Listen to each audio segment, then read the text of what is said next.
Sa isang panahong nababalot ng alikabok ng kasaysayan sa lupain ng Ehipto, isang bayan ang nagdurusa sa ilalim ng bigat ng pagkaalipin. Ang mga Israelita na dating mga panauhin ay naging mga alipin. Ang kanilang mga araw ay puno ng hirap at paggawa sa ilalim ng bakal na kamay ng paraon. Ngunit sa gitna ng kadilimang ito, isang ilaw ang malapit ng sumilang. Dahil sa takot sa dumaraming bilang ng mga Israelita, nag-utos ang paraon na patayin ang lahat ng mga bagong silang na sanggol na lalaki. Ngunit isang ina, si Jochebed, sa kanyang matinding pagmamahal, ay gumawa ng isang desperadong plano. Inilagay niya ang kanyang munting anak sa isang basket na gawa sa papyrus at maingat na ipinaanod sa ilog Nilo sa pag-asang may awa na darating. Ang agos ng tubig ang nagdala sa kanya, isang munting buhay na nakasalalay sa tadhana, hanggang sa matagpuan siya ng mismong anak na babae ng paraon. Pinangalanan siyang Moses na nangangahulugang iniahon mula sa tubig at pinalaki sa gitna ng karangyaan ng palasyo bilang isang prinsipe ng Ehipto. Habang lumalaki, si Moses ay nabuhay sa dalawang magkaibang mundo. Sa loob, isa siyang prinsipe na may lahat ng pribilehiyo. Ngunit sa kanyang puso, naroon ang isang koneksyon sa mga aliping Hebreo na kanyang nakikita. Isang araw, nasaksihan niya ang brutal na pagmamalupit ng isang Ehipsyo sa isang Israelita. Sa bugso ng damdamin, pinatay niya ang Ehipsyo at itinago ang katawan. Ngunit ang kanyang ginawa ay nabunyag at upang takasan ang galit ng paraon, tumakas siya patungo sa disyerto ng Midian. Doon, siya ay naging isang pastol, isang buhay na malayo sa karangyaan na kanyang kinalakihan. Isang araw, habang inaalagaan ang kanyang mga tupa, malapit sa bundok Horeb, isang pambihirang tanawin ang bumungad sa kanya, isang nagliliyab na palumpong, ngunit hindi natutupok ng apoy. Lumapit siya, puno ng pagtataka. Mula sa gitna ng apoy, isang tinig ang tumawag sa kanyang pangalan. Ito ang Diyos. Sa sagradong lugar na iyon, inatasan ng Diyos si Moses na bumalik sa Ehipto at palayain ang kanyang bayan mula sa pagkaalipin. Bagamat puno ng pag-aalinlangan sa kanyang sariling kakayahan, si Moses, kasama ang kanyang kapatid na si Aaron, ay sumunod. Pagbalik sa Ehipto, hinarap ni na Moses at Aaron ang paraon. "Pahintulutan mong umalis ang aking bayan," sabi ni Moses. Ngunit ang puso ng paraon ay matigas. Bilang tugon sa kanyang pagmamatigas, 10 salot ang ipinadala ng Diyos sa lupain ng Ehipto. Ang ilog ay naging dugo, ang mga palaka ay kumalat sa buong lupain, sinundan ng mga kuto at mga langaw. Namatay ang mga alagang hayop, nagkaroon ng mga bukol ang mga tao, umulan ng yelo at apoy, at kinain ng mga balang ang bawat luntiang halaman. Isang makapal na kadiliman ang bumalot sa Ehipto sa loob ng 3 araw. Ngunit sa bawat salot, lalong tumitigas ang puso ng paraon. Hanggang sa dumating ang ika-10 at pinakamabigat na salot, ang kamatayan ng lahat ng panganay na lalaki sa Ehipto, mula sa panganay ng paraon hanggang sa panganay ng bilanggo. Tanging ang mga tahanan ng mga Israelita na minarkahan ang kanilang mga pintuan ng dugo ng kordero ang naligtas. Sa wakas, sa gitna ng matinding pagluluksa, sumuko ang paraon. Itinaboy niya ang mga Israelita palabas ng Ehipto.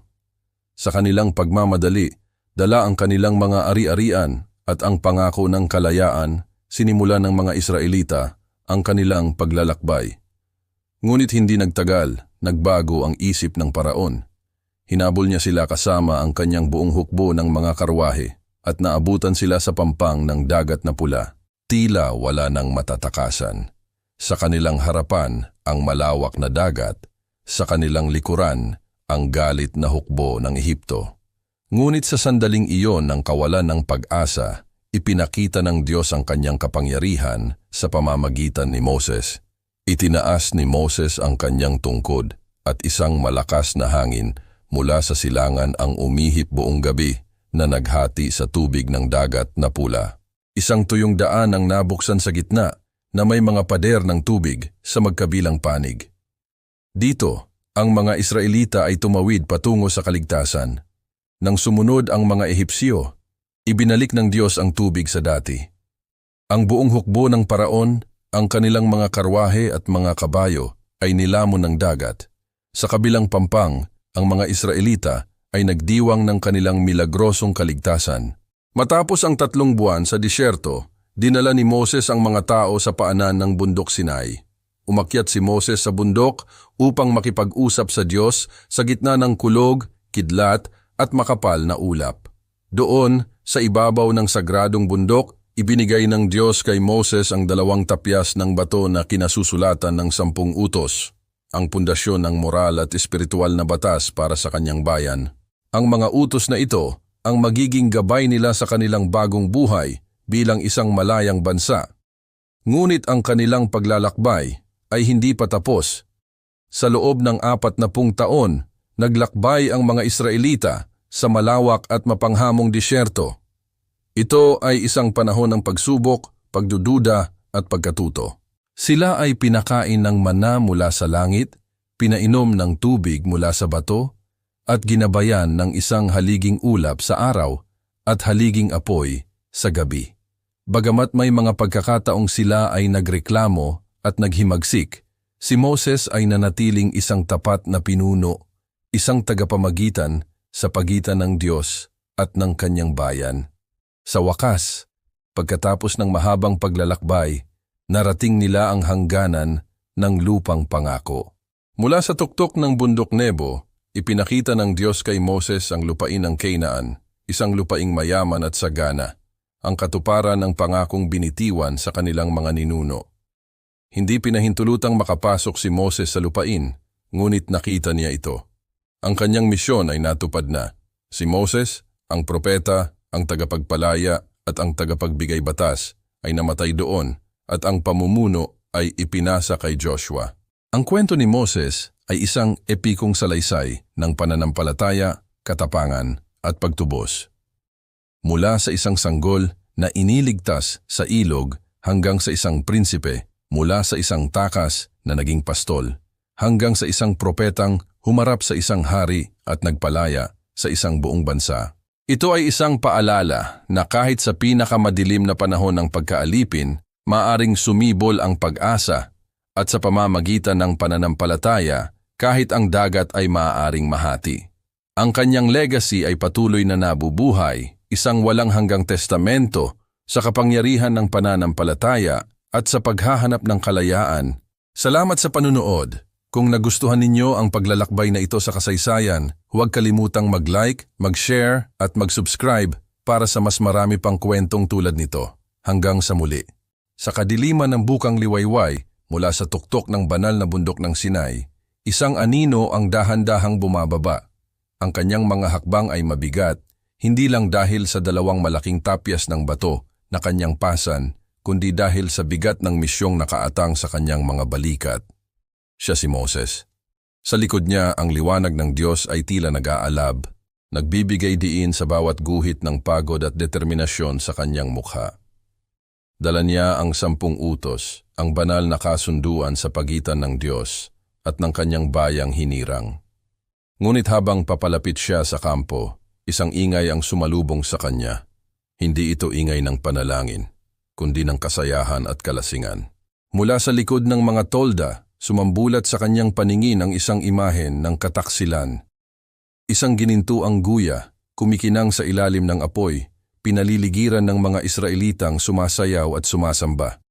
Ang mga taong iniligtas niya mula sa pagkaalipin ay muling nagpagapos sa lumang Diyos-Diyosan ng Ehipto.